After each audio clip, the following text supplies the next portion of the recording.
अब देखो बच्चों, अब हम आ जाते हैं नेक्स्ट टॉपिक पर और ये टॉपिक है जिनोन फ्लोराइड्स।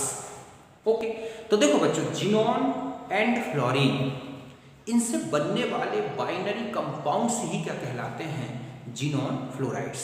समझे बच्चों कि जिनोन एंड फ्लोरीन, इनसे बनने वाले बाइनरी कंपाउंड्स ही क्या कहलाते हैं? Xenon fluorides.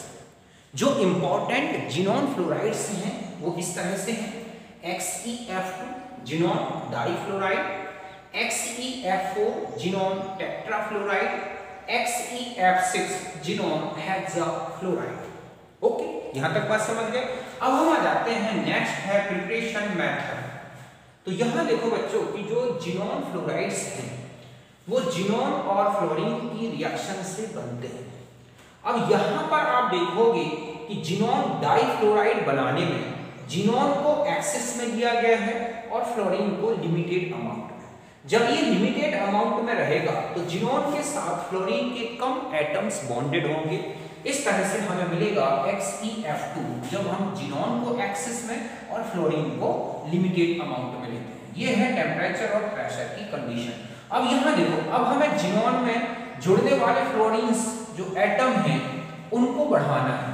तो यहाँ पर हम जिनोन को कम करें और फ्लोरीन का अमाउंट बढ़ा दें। मींस यहाँ पर अब हम फ्लोरीन को एक्सेस में लें, जैसे 1:5 मींस एक 1 एटम इसका तो 5, ठीक है, एटम्स इसके। या फिर हम ये कहें कि इस तरह से जो भी इनकी अमाउंट का रेशियो है वो है 1:5 और ये है टेम्परेचर प्रेशर कंडीशन। तो आप देख रहे हैं जिनोन टेट्राफ्लोराइड बनता है।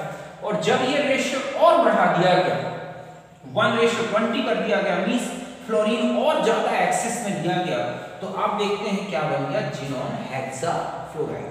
तो सीधा सा है कि जिनोन ज्यादा और फ्लोरीन कम, तो बना है XeF2। और जब जिनोन की अमाउंट कम है और फ्लोरीन की अमाउंट ज्यादा कर दी गई तो इस तरह से टेट्राफ्लोराइड और हेक्साफ्लोराइड बन जाते हैं। इसके अलावा XeF6 जिनोन हेक्साफ्लोराइड बनाने की एक मेथड और है।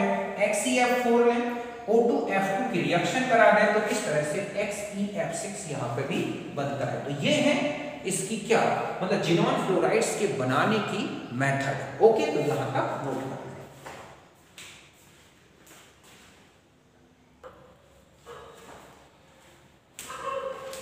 अब देखो बच्चों, अब हम आ जाते हैं नेक्स्ट है प्रॉपर्टीज। ओके, तो फर्स्ट पॉइंट देखें कि XeF2, XeF4, XeF6 ये जो है कलरलेस क्रिस्टलाइन सॉलिड्स। क्या है बच्चों? ये colourless crystalline solids and sublime readily at 298 kelvin temperature. और इस टेम्परेचर पर इजीली ये बहुत ही रेडियली सबलाइन हो जाते हैं, मींस सीधा सॉलिड से किस में चेंज हो जाते हैं? गैसियस स्टेट में। समझ गए बच्चों? रंगहीन क्रिस्टलोस है 298 केल्विन ताप पर आसानी से ऊर्ध्वपातित हो जाते हैं। नेक्स्ट है दे आर पावरफुल फ्लोरीनेटिंग एजेंट्स। बहुत अच्छे फ्लोरीनेटिंग एजेंट्स हैं, मींस ये किसी को अपना फ्लोरीन डोनेट करके और उसको ठीक है फ्लोरो कंपाउंड में चेंज कर देते हैं। जैसे CH2 double bond CH2 plus XeF2, तो एक यहाँ ऐड हो गया और जिनोन इस तरह से फ्री हो गया। ओके, जस्ट ऐसा ही यहाँ पर हुआ है, फ्लोरीन इसको डोनेट किया और Xe अलग हो गया और एक क्या बन गया? HF।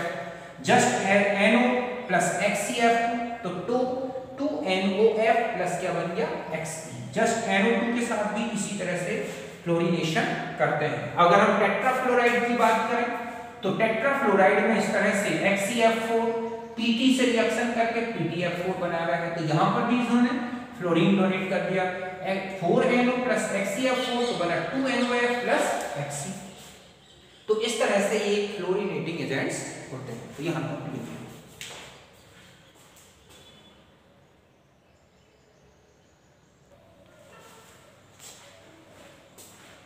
अब देखो बच्चों, अब हम आ जाते हैं नेक्स्ट रिएक्शन और ये है reaction with hydrogen H2। Okay, तो देखो बच्चों, इस रिएक्शन में अगर आप देखोगे तो यहां पर जिनोन, जैसे यहां कितना है 2+, यहां कितना है 4+, यहां कितना है 6+, और यहां जाके आप देख रहे हैं कितना हो रहा है 0। हाइड्रोजन यहां देखो 0 है, यहां कितना है +1 है। तो इन रिएक्शंस में जिनोन फ्लोराइड क्या कर रहा है, हाइड्रोजन को ऑक्सीडाइज कर रहा है और इस तरह से स्वयं को जिनोन में चेंज हो रहा है। ओके, और इसको किस में चेंज कर रहा है, हाइड्रोफ्लोरिक एसिड में। तो यहां पर हाइड्रोजन का क्या हो रहा है, ऑक्सीडेशन। ओके, नेक्स्ट है रिएक्शन विद वाटर। ये बहुत इंपॉर्टेंट रिएक्शन है। एक तो ये और एक रिएक्शन आएगी एल्कली से। तो देखो फर्स्ट रिएक्शन में अगर आप देखें तो ये 2+ है। ओके, इस रिएक्शन में हाइड्रोजन टोटली बाहर हो रहे हैं, जिनोन का टोटल रिडक्शन हो रहा है और वाटर की जो ऑक्सीजन है वो ऑक्सीडाइज्ड हो रही है। यहां आप देख रहे हैं इस तरह से। इस रिएक्शन में देखो आप, यहां पर जिनोन 0 है, यहां पर 6+ है और यहां पर कितना है, 4+। तो ये एक ऐसी रिएक्शन है जो डिस्प्रपोर्शनेशन दिखाई दे रही है। इसमें जिनोन फ्लोराइड जो है आप देख रहे हैं वाटर को ऑक्सीडाइज करके ऑक्सीजन को फ्री कर रहा है। ओके, और इस रिएक्शन में देखो आप, जिनोन कितना है, 6+ और यहां जाके भी कितना है, 6+। तो इस रिएक्शन में कोई रिडॉक्स रिएक्शन नहीं हुई, डायरेक्ट बस एक्सचेंज हुआ है आयनों का। तो इस तरह से ये रिएक्शन अगर आप देखें तो ये एक रिडॉक्स रिएक्शन है, ठीक है। ये एक कौन सी रिएक्शन दिख रही है, डिस्प्रपोर्शनेशन रिएक्शन, और ये इस तरह से रिडॉक्स रिएक्शन नहीं है। तो कुल मिलाकर ये है वाटर के साथ। ये तो बहुत इजी है, आप इन हाइड्रोजन को और HF को निकाल दो इस फॉर्म में, जिनोन को ऑक्सीजन के साथ निकाल दो। ऐसे ही HCl4 और 12H2O की रिएक्शन करके, ये थोड़ा कॉम्प्लिकेटेड है, इसको ध्यान रखना होगा। इसमें कुल कितने फ्लोरीन हो रहे हैं, देखो 6 और ये 24, तो यहां पर 24 फ्लोराइड्स निकल गए। ओके, हाइड्रोजन देखो कितने हैं, 24, तो 24 हाइड्रोजन। तो हाइड्रोजन और फ्लोरीन तो टोटल किस फॉर्म में निकल गए हैं, HF के फॉर्म में। अब हमारे पास बचा है यहां पर 6Xe, तो हम यहां 4Xe + XeO3 इस तरह से। ओके, बाकी इसमें भी बिल्कुल सिंपल रिएक्शन है। तो ये है रिएक्शन विद वाटर। तो यहां तक नोट करो।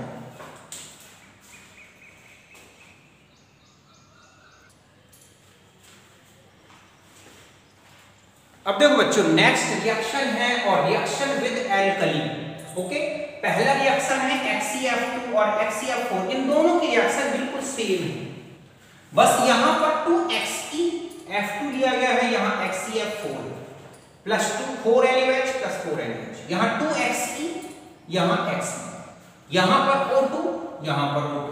ये जो 4F है और 4N तो 4NaF।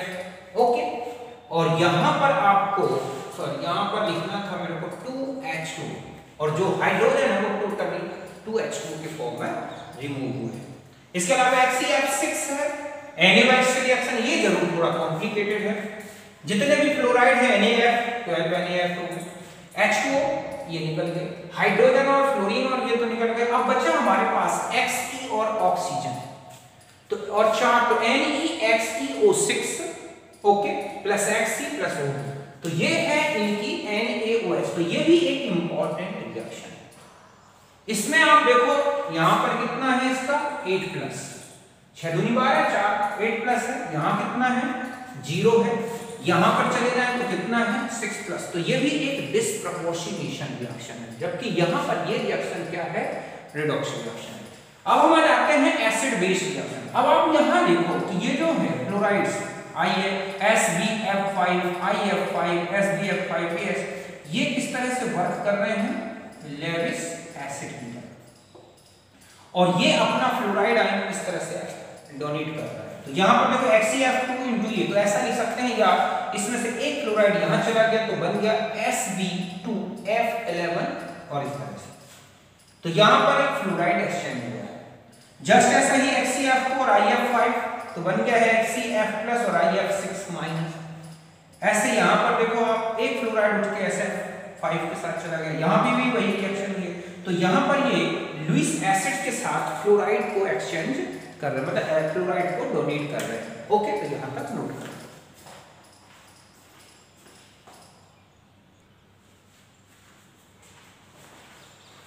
अब देखो बच्चों, कुछ और इंपॉर्टेंट रिएक्शंस और बता दूं इनकी, जैसे डाई HCl से रिएक्शन, बिल्कुल सेम रिएक्शन है। इस पूरी रिएक्शन में आप देख रहे हैं कि जो क्लोरीन है वो जिनोन से ऑक्सीडाइज्ड हो रहा है। ओके, यहां पर देखो जिनोन फ्री हो रहा है, 2+, 4+, 6+, यहां 0 में आ रहा है, और क्लोरीन -1 में था, यहां 0 में जा रहा है। तो यहां पर जिनोन का तो रिडक्शन है और क्लोराइड आयन का ऑक्सीडेशन। ओके, कुछ और इंपॉर्टेंट रिएक्शन बता दूं मैं। XeF6 की SiO2 से तो SiF6 बनता है, मतलब ये रेत या सिलिका या कांच से रिएक्शन कर सकता है। XeF6 की HF से रिएक्शन करा दें तो वही फिर हुआ है, फ्लोराइड का एक्सचेंज हो गया। ऐसे ही यहां पर देखो आप, जिनोन ने BCl3 से क्लोरीन को ऑक्सीडाइज करके बाहर कर दिया। XeF4 की जिनोन से रिएक्शन करा दें तो ये बनता है। अमोनिया से रिएक्शन करा दें तो पहले बन जाएगा HF और HF की अमोनियम, ठीक है, और HF और अमोनिया की फिर रिएक्शन हुई है तो बन गया है ये। मींस यहां पर अगर आप इस तरह से देखें कि यहां पर ये जो रिएक्शन हुई है, यहां पर क्या बना है, अमोनियम फ्लोराइड। कैसे बन गया होगा, ये 6 फ्लोरीन और 6 हाइड्रोजन तो बना HF, बाद में अमोनिया और HF मिलके इस तरह से क्या बना देते हैं, NH4F। ओके, यहां तक तो ये तो हो गई कुछ इंपॉर्टेंट रिएक्शंस। इनमें से आपको विशेष याद रखना है वाटर से रिएक्शन, वेस्ट से रिएक्शन, लुईस एसिड से रिएक्शन और HCl से रिएक्शन। ये काफी इंपॉर्टेंट रिएक्शंस हैं और उन सारी रिएक्शंस में कहां डिस्प्रोपोर्शनेशन हो रहा है, कहां ऑक्सीडेशन हो रहा है। अब यहां पर आ जाओ, अब आ जाते हैं स्ट्रक्चर के बारे में। Structure of XeF2, XeF4, XeF6। Okay, ये 3 स्ट्रक्चर्स हैं। तो देखो बच्चों, इसमें आपको ऐसे निकालना है, हाइब्रिड ऑर्बिटल्स इक्वल टू 8, क्योंकि ये बैलेंस सेल है, 8 प्लस, ठीक है, नंबर ऑफ F अपॉन में क्या करते जाना है 2। अब देखो जैसे ये है XeF2, ओके, तो यहां हो गया 8 और ये हो गया 2 अपॉन 2, कितना आ गया 5। तो हाइब्रिडाइजेशन कौन सा हो गया, sp3d। इस तरह से स्ट्रक्चर बनाना है। इसमें यहां बाकी यहां पर लोन पेयर रहेंगे, क्योंकि आप देख रहे हैं 5 हाइब्रिड ऑर्बिटल्स हैं, लेकिन फ्लोरीन्स कितने ऐड हैं, 2। तो ये 2 फ्लोरीन ऐसे जुड़े हुए हैं, बाकी ये लोन पेयर यहां इसलिए रहेंगे क्योंकि इनमें मिनिमम रिपल्सन। और यहां कौन सा स्ट्रक्चर दिख रहा है, लीनियर, बट ज्योमेट्री तो वही दिखेगी, ठीक है, ट्राइगोनल बाइपिरामिडल। अब आ जाओ यहां पर XeF2 में, तो XeF4 में कौन सा हाइब्रिडाइजेशन हो जाएगा, देखो 8 प्लस 4 अपॉन 2, कितना हो गया 6। ये हो गया sp3d2। मींस यहां पर है Xe111, ये और यहां पर इस तरह से फ्लोराइड जुड़, और ये है कौन सा स्ट्रक्चर, ऑक्टाहेड्रल स्ट्रक्चर। फिर है XeF6, तो कितना हो जाएगा 8 प्लस 6 अपॉन 2, कितना हो गया 7। हाइब्रिडाइजेशन है sp3d3। तो आप देखोगे कि ये 5 इस तरह से जुड़े होते हैं, Xe, एक क्लोराइड, दूसरा, तीसरा, चौथा, पांचवा, इस तरह से ये इसका स्ट्रक्चर है XeF6 का। लेकिन यहाँ पर कितने होगा 7, लेकिन है यहाँ पर 6, तो एक लोन पेयर रहेगा बच्चों ऐसे। ओके, और इसलिए ये जो स्ट्रक्चर होगा, थोड़ा सा इस तरह से लिखेंगे हम इसको यूं, कि ये जो स्ट्रक्चर होगा इसका, ओके, ये कहलाता है डिस्टॉर्टेड, कौन सा, ऑक्टाहेड्रल। ओके, तो यहां तक होगा।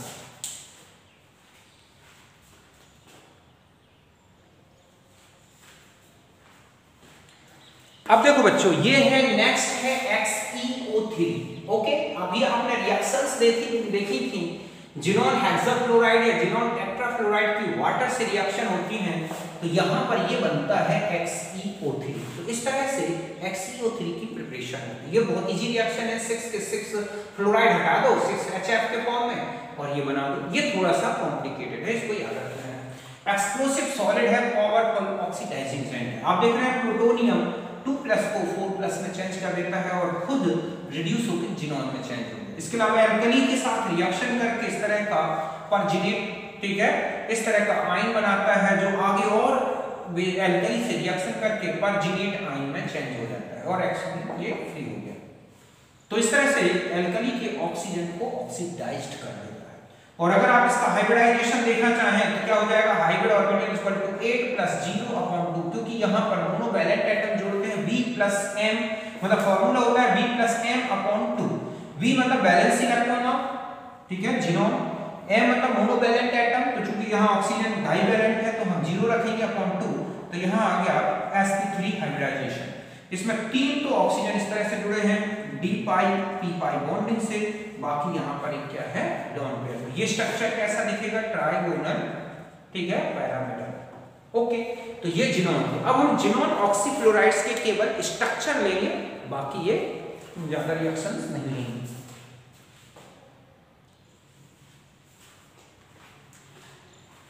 अब देखो बच्चों, ये है जिनोन ऑक्सीफ्लोराइड। ये क्या है, जिनोन ऑक्सीफ्लोराइड्स। हमें इनकी केवल स्ट्रक्चर बतानी है, इनकी प्रिपरेशन, इनकी प्रॉपर्टीज के बारे में नहीं लेना। तो देखो पहले हम इसमें चलते हैं। आप हाइब्रिडाइजेशन ऐसे निकालें, hybrid orbital equal to V + m/2। Okay, यहां पर V क्या हो गए, वैलेंसी, ठीक है, वैलेंसी इलेक्ट्रॉन्स ऑफ, ठीक है, जिनोन, जो कितने हैं, 1, और m क्या है यहां पर, नंबर ऑफ ओनली फ्लोराइड्स लिखने हैं, आपको ऑक्सीजन नहीं लेने। तो देखो पहले वाले में अगर आप हाइब्रिडाइजेशन देखोगे तो कितना हो जाएगा, हाइब्रिड ऑर्बिटल इक्वल टू हो जाएगा 8 + 2/2 मींस 5। तो ये कौन सा हाइब्रिडाइजेशन हो गया, sp3d। अब यहां देखो 2 फ्लोरीन और 1 ऑक्सीजन, और तो यहां पर कुल मिला के 1 सिग्मा बॉन्ड ये है और 2 ये है, तो 3 हाइब्रिड ऑर्बिटल्स तो जो हैं वो इस तरह से, 2 फ्लोरीन ऐसे, और यहां क्या रहेगा, ऑक्सीजन। बाकी जो 2 हाइब्रिड ऑर्बिटल्स बची हैं इसमें, वो इस तरह से होंगे। और ये स्ट्रक्चर कौन सा कहलाएगा बच्चों, टी शेप। क्या हो जाएगा, टी शेप स्ट्रक्चर। पहला समझ गया, इस तरह से। अब इसमें आ जाओ आप, नेक्स्ट अगर मैं यहां पर इसको हटा दूं, ओके, तो यहां पर आप देखोगे कि इसका क्या हाइब्रिडाइजेशन आएगा। ओके, तो अगर हम इसमें जाते हैं तो ये है, देखो, तो यहां पर अगर हम हाइब्रिड ऑर्बिटल्स देखें तो कितनी हो जाएंगी हमारे पास, 8। ओके, इसका हाइब्रिडाइजेशन आप इसमें देखें तो यहां हो जाएगा 8 + 2/में ये 2 और ये हो गया। तो यहां पर क्या, कौन सा हाइब्रिडाइजेशन आ जाएगा, Xe, ठीक है। तो यहां पर भी हो गया sp3d। अब आता है कि इसका स्ट्रक्चर क्या होगा। तो आप देखोगे कि यहां पर जो स्ट्रक्चर होगा इसका, एक फ्लोरीन, डबल बॉन्ड O, और यहां पर एक क्या रहेगा, लोन पेयर, इस तरह से। ये इसका स्ट्रक्चर है, यहां तक समझ गए। फिर हम आ जाते हैं इस वाले में। ओके, तो यहां पर देखो 8 + 4/2 तो कितना हो गया, 6, 4 फ्लोरीन और इसके 8, तो यहां पर हो जाएगा sp3d2। बट यहां पर टोटल बॉन्डिंग सिग्मा 5 है, तो यहां पर हम इस तरह से लेंगे कि यहां पर हो गया x, यहां फ्लोरीन, और एक डबल बॉन्ड यहां हो गया Xe, और एक क्या रहेगा बच्चों, इस तरह से लोन पेयर। तो ये तो कैसा था, सीसॉ स्ट्रक्चर। कैसा है ये, सीसॉ स्ट्रक्चर। और ये क्या है, आप इसको देखोगे तो इसको लिखेंगे स्क्वायर प्लेनर, ओके, स्ट्रक्चर। यहां तक बात समझ गए। अब नेक्स्ट देखो, इस वाले स्ट्रक्चर में आ जाए अब हम। ये है XeO2F। तो यहां पर देखो आप 8 + 4/2, तो ये भी कितना हो गया, sp3d2। अब इसके स्ट्रक्चर में अगर आप जाएं तो 4 फ्लोरीन तो ऐसे बॉन्डेड है, 1 2 3 4, यहां एक डबल बॉन्ड और यहां पर एक डबल बॉन्ड। तो ये कौन सा स्ट्रक्चर हो गया, ऑक्टाहेड्रल स्ट्रक्चर, ये वाले में। अब आता है कि इस लास्ट वाले में, और देखो क्या हाइब्रिडाइजेशन आएगा। यहां पर अगर आप देखोगे तो यहां हो गया 8 + 2/2, कितना हो गया, 5, sp3d। तो यहां पर इस तरह से डबल बॉन्ड O, और यहां इस तरह से स्ट्रक्चर। तो ये है जिनोन ऑक्सीफ्लोराइड्स में स्ट्रक्चर डिटरमाइन करना, हाइब्रिडाइजेशन बताना और उनके स्ट्रक्चर। तो यहां तक समझ में आ गया। अब हम लास्ट लेंगे application of inert gases. Okay, यहां तक लेंगे।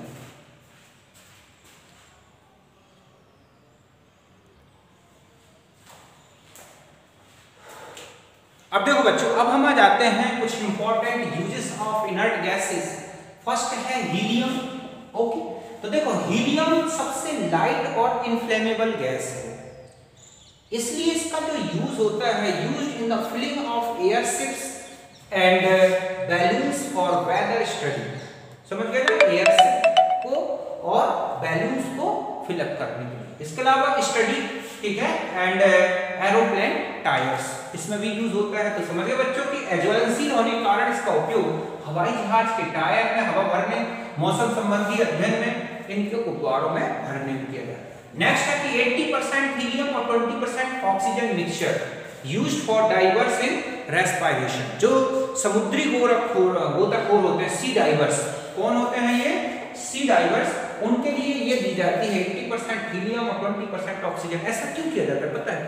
अगर हम एक ऑर्डिनरी एयर दे दें तो जैसे ही डाइवर नीचे जाएगा तो ये वाटर प्रेशर से ऐसे में नाइट्रोजन उसके ब्लड में डिसॉल्व हो जाती है, और जब वो बाहर आते हैं तो डिसॉल्व नाइट्रोजन जो होती है, मतलब एयर में जो नाइट्रोजन है, प्रेशर बढ़ा तो ब्लड में डिसॉल्व हो गई, और जब वो बाहर आएंगे तो डिसॉल्व नाइट्रोजन बाहर आती से बहुत ज्यादा पेन होता है।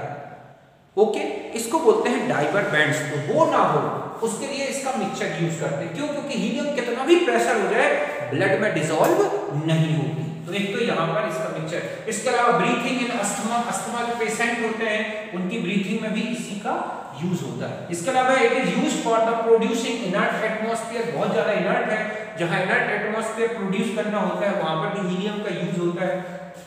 यूज्ड फॉर फूड प्रिजर्वेशन, खाना, ठीक है, खाद्य पदार्थों के संरक्षण में यूज होता है।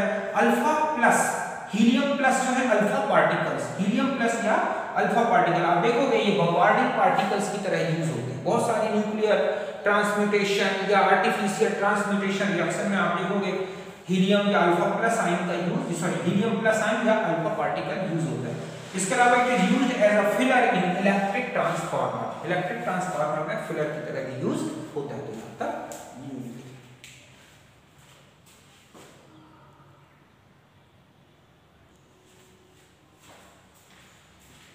अब देखो बच्चों, नेक्स्ट है ठीक है, ऑर्गन का यूज। तो it is widely used for filling incandescent metal filament electric bulb. ये जो इलेक्ट्रिक बल्ब आता है, जैसे लट्टू बोलते हैं, गोल कांच का, उसमें आप देखोगे कि सबसे ज्यादा आर्गन यूज होती है। आर्गन इसलिए क्योंकि ये एक तो इनर्ट है, तो फिलामेंट को जलने से रोकती है। दूसरा है अच्छी हीट कंडक्टर है, ठीक है, जिसके कारण ये जो है मतलब सॉरी, और ये जो कांच बॉडी होती है उसको भी सेफ्टी प्रोवाइड कराती है। समझ गए ना? तो it is used for the filling incandescent metal filament electric bulb. Next है it is used for filling radio valves, rectifier, fluorescent tube. समझ गए ना? इनमें भी फिलिंग के लिए यूज होती है। इसके अलावा non argon mixture, sorry neon और आर्गन का जो मिक्सचर होता है used in advertising sign board. क्योंकि आप देखोगे कि इनका जो मिक्सचर होता है नियॉन आर्गन का अलग अलग वोल्टेज पर अलग अलग कलर देता है, इसलिए इसका यूज होता है साइन बोर्ड में, एडवर्टाइजिंग साइन बोर्ड। इसके अलावा used for the producing inert atmosphere, जैसे हीलियम का यूज होता है ऐसे ही इसका भी यूज इनर्ट एटमॉस्फेयर के लिए यूज होता है। फिर आते हैं नियॉन में। तो देखो neon it is used in neon discharge lamp and sign which are used as a signal red colour. तो इसका जो यूज होता है एक सिग्नल की तरह यूज होता है, ठीक है। डिस्चार्ज लैंप होती है जिससे बहुत ही रेड कलर आता है और वो एक अच्छा इंडिकेटर होता है, साइन बोर्ड, ठीक है। फिर आता है Ne और Hg का जो मिक्सचर है, इसका वेपर फॉर्म में होता है ये मिक्सचर। तो ये मिक्सचर यूज किया जाए तो इसकी इलेक्ट्रिक डिस्चार्जिंग से ग्रीन कलर आता है, बहुत ही डार्क ग्रीन कलर, जिसे हम बोलते हैं नियॉन लैंप। इस नियॉन लैंप का यूज जो है आप देखोगे टेलीफोन टावर में जो सबसे टॉप में जलता रहता है हरे से कलर की जो बल्ब जलता है वो इसी का होता है, कौन सा? नियॉन लैंप होता है। इसके अलावा हेलीपैड में यूज होता है, म्यूजिक बीट इंडिकेटर के फॉर्म में यूज होता है, म्यूजिक में कलर, ठीक है, ग्रीन कलर के प्रोडक्शन में। इसके अलावा use in the safety device for protecting electrical instrument, जैसे बल्ब में मैंने कहा फिलामेंट को प्रोटेक्ट करने के लिए यूज होता है, जस्ट ऐसा ही यहाँ पर भी इलेक्ट्रिकल जो इंस्ट्रूमेंट्स होते हैं उनको प्रोटेक्ट करने में इसका यूज होता है। तो यहाँ तक लिखिए।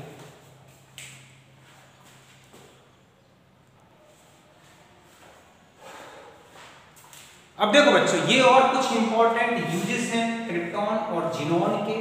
These are used filling incandescent lamp. ये नियॉन और आर्गन से भी कहीं अच्छा जो फिलामेंट को प्रोटेक्ट करने वाली गैसेस होती हैं तो इनका भी यूज होता है बल्ब में भरने में। Krypton 85 used to determine alpha thickness of metal seed and plastic seeds.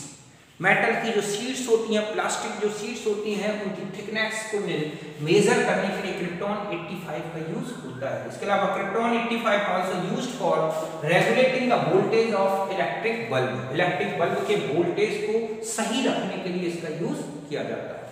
इसके अलावा अब आते हैं रेडॉन में, तो it is used in radiotherapy of cancer. एक क्वेश्चन होता है कि कौन सी इनर्ट गैस कैंसर चिकित्सा या कैंसर की थेरेपी में यूज होता है, तो ये होता है रेडॉन, क्योंकि ये एक स्वयं रेडियो एक्टिव होता है। नेक्स्ट है यूज्ड टू, ठीक है, check the defect in steel casting.